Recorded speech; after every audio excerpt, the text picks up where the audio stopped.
Hey, this is Joanna Hunter for another Into the LightWeb podcast. And today's question on Ask Joanna and Skylar, it's a bit of a tricky question because we have got a question from Heather, and Heather says, what book should I write next? And this is what myself and Skylar call a magic 8-ball question. So let's get into it. Hey, and a very warm welcome to the Into the LightWeb podcast with me, your hostess, Joanna Hunter, metaphysical teacher, spiritual life and business coach, published author, and the high priestess of the LightWeb, a spiritual technology that will change your life. This is the place to be to talk everything under the LightWeb, from consciousness, relationships, to money, to spiritual business, and everything in between.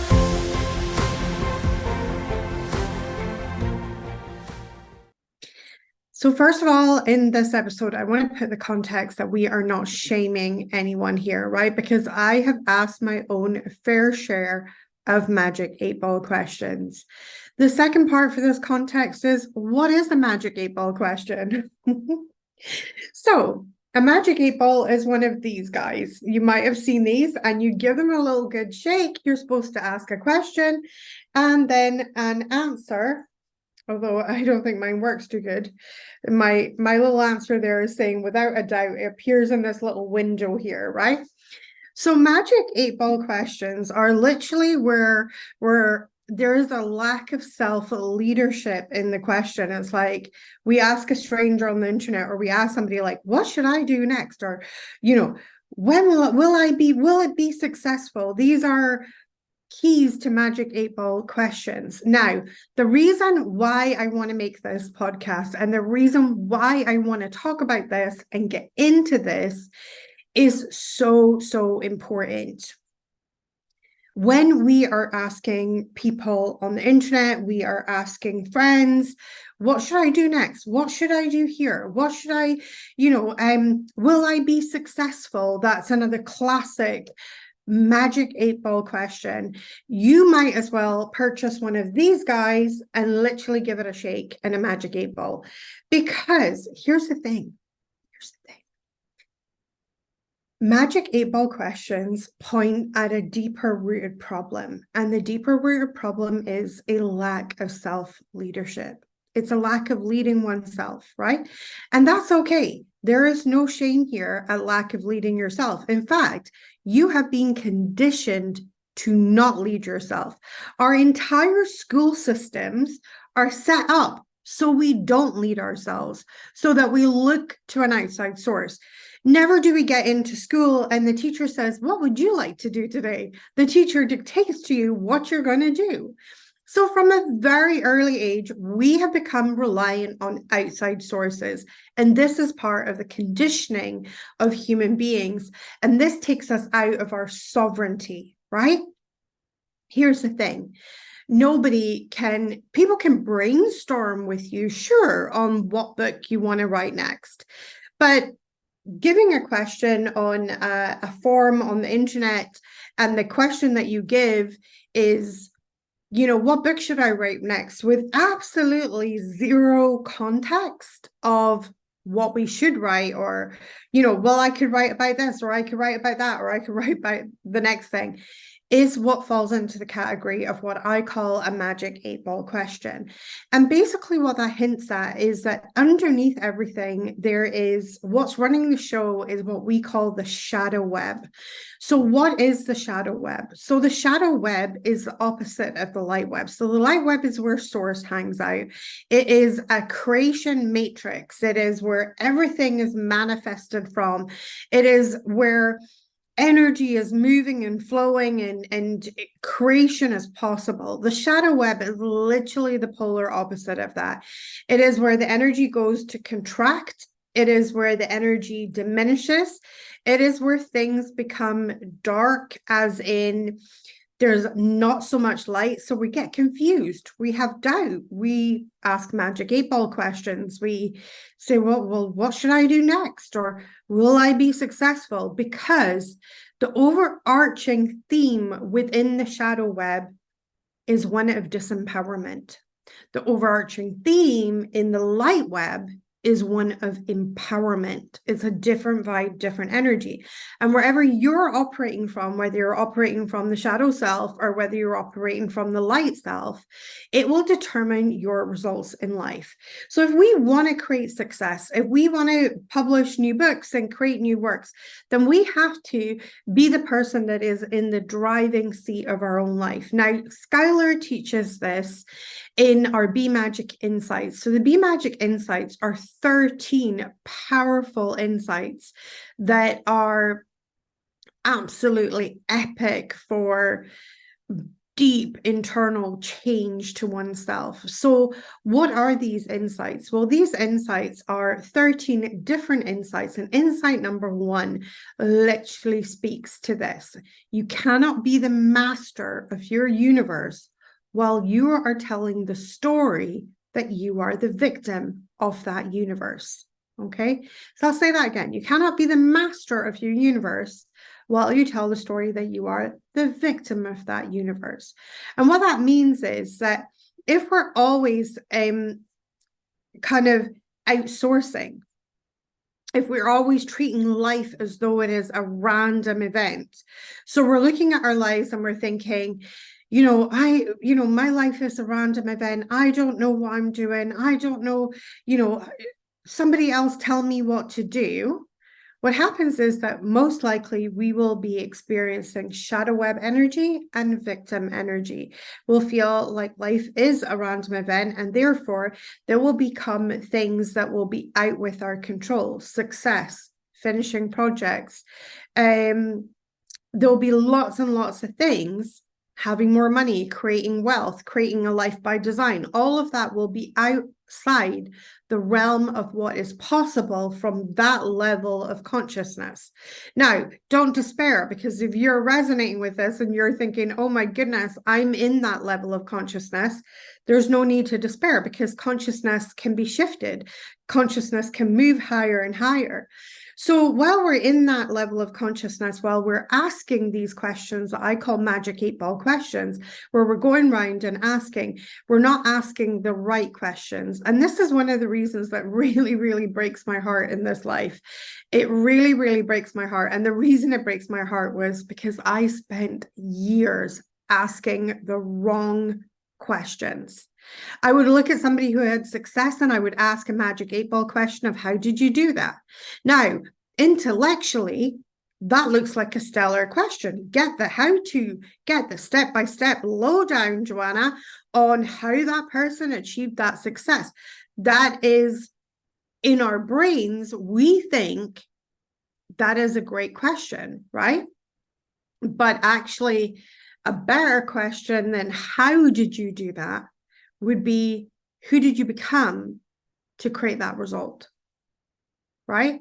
What shifted in you to be able to have that result? These are better questions. Now, you might think, well, what shifted in you to create that result versus how did you do that? Surely that's maybe the same question, but it really isn't. And energetically, it's a very, very different question. We have an internal shift when we create a result. When we create a different result for ourselves, we create an internal shift first, and then the external result appears in the outside world. But where the change took place first and foremost was in the internal world. An internal result was shifted, or an internal energy, let's call it vibration, was shifted, which then had to, by the law of physics, by laws of physics, it then had to start changing things in the outer world, because like energy attracts like energy. So often when we are using these magic 8-ball questions, and we can be using them in all different ways and shapes and forms, is that we're actually telling, what I want you to ask, and the level of consciousness that I want to get from this conversation that we're having is, I want you to think about, where are you in your power in that state of energy, right? In that state of energy when you are saying to somebody, possibly a stranger on the internet, what's the next book I should write?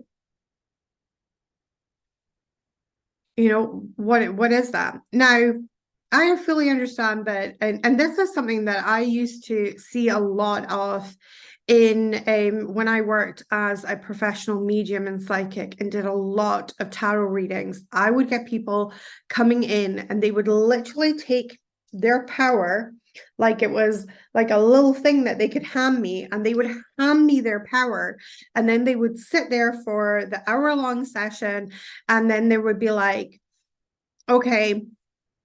And then, I would do the reading, and the way that I worked with the energy and the way that I worked with energy was always to try and leave my clients more empowered, right? So I would say, okay, I think you could do this, this, and this, right? Like you could do these things to help yourself. And the amount of people that I would sometimes get that would be like, yeah, but when will it get better? But Joanna, when will it get better?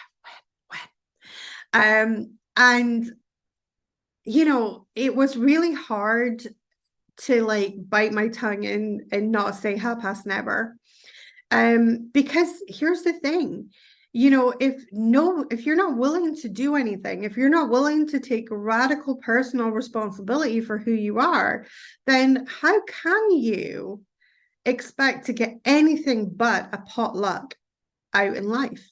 How can you expect to get anything but a potluck? But if you are willing to lead yourself, right? So in the question that Heather posed, what's the book I should write next? Magic 8-Ball question. A self-led question is, I would love to brainstorm what book would be a better, best direction for me. I have option A, I have option B, or option C. And you tell the options, these are the things that I'm considering. How can I tell which is the best book of these three to write? That would be a more self-led question, right? Because what you're asking for is, please give me the skill to be able to lead myself in the future. So please give me the skill that will allow me to lead myself, right? But instead, the way that the question was posed is, what's the book that I should write next? Well, let me consult my magic 8-Ball. It says, not likely. Wow. But here's the thing, right? And I know I'm making light of it, and I know I'm making fun here, but I am not shaming anyone, because I have asked plenty of those magic 8-Ball questions myself.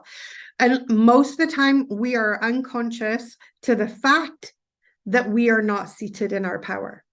And this is why I really love this question from Heather. In fact, I am so chuffed that she asked it, because the reason that I'm so chuffed that she asked it was the fact that it is so, so important to be aware of when are we seated in our power, or when are we not seated in our power.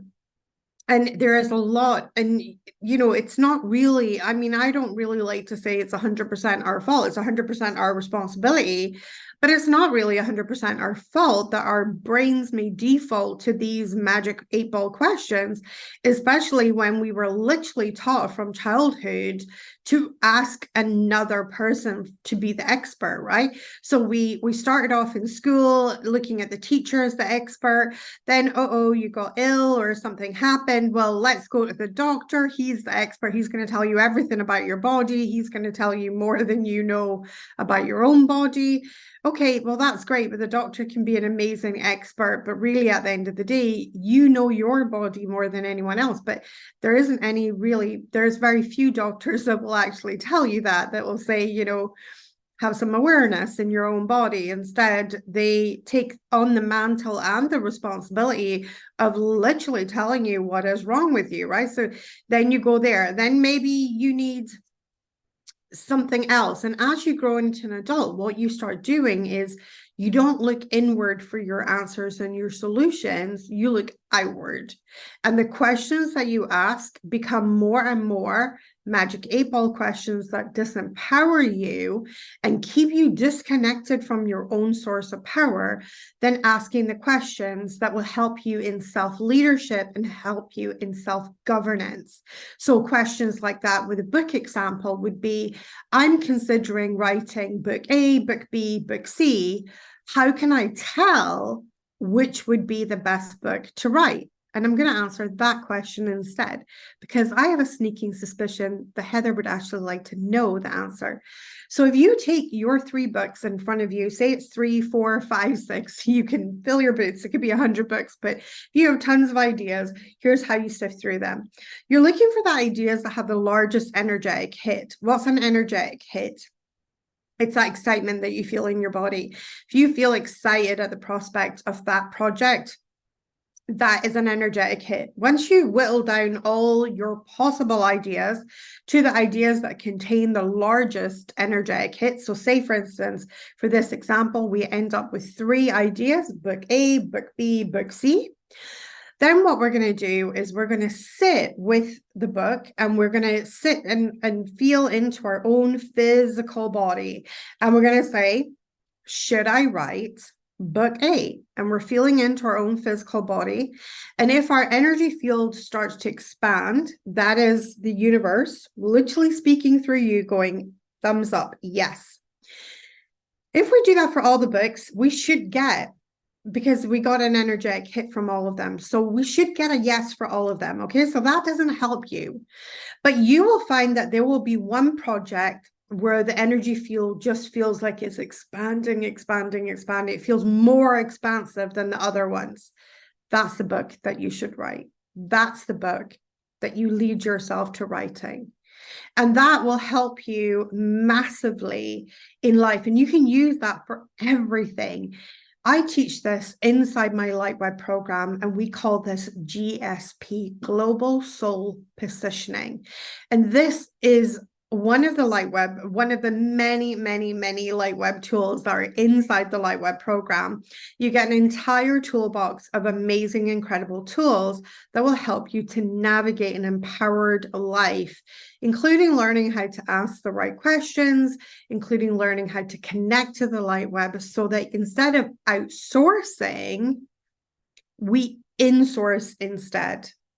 And at the time that this podcast is being recorded, we are in a live launch for our LightWeb program. And if you are interested in learning more about what the LightWeb is, which is a soul-based technology that will help you to change your life and move into a more empowered, higher level of consciousness. And our previous students often talk about LightWeb as a before and after scenario in your life. So other before and after scenarios in people's lives are things like before someone got married and then after someone got married, and how that sort of psychologically changes you. But at the same time, you can't really tell someone who's not been through that what the change really is. The same for being a parent, for instance. Sometimes when we go through being a parent, nobody can really prepare you. You're growing this little human, but no one can really prepare you for the moment that you actually become a parent. And then you realize, like, holy moly, I'm responsible. And even though you can intellectualize that all you like before the event, after the event, your brain chemistry has been changed forevermore. Well, LightWeb, my students talk about LightWeb in the same context, that it will change their brain chemistry. They will say things to me like, I used to think like this before LightWeb, but now I think like this. It is definitely a program that changes your brain chemistry. So if you're interested, we'll make sure that there is a link in the show notes all about LightWeb. LightWeb is an extraordinary program where you will learn the building blocks of life, which is energy, and you will learn how to master every aspect of energy so that you can manifest more, you can lean into your intuition more deeply, you can open yourself up and become the conduit for the genius that Source has available to you, and open yourself up for the conduit to create a life by design and start to create your life by being self-led. And we'll teach you the emotional intelligence component to being self-led, the thing that they never taught you in school. So it is an extraordinary program. And I just want to say thank you so much for joining us for this podcast. We will be back next week with another episode of Into the LightWeb Podcast.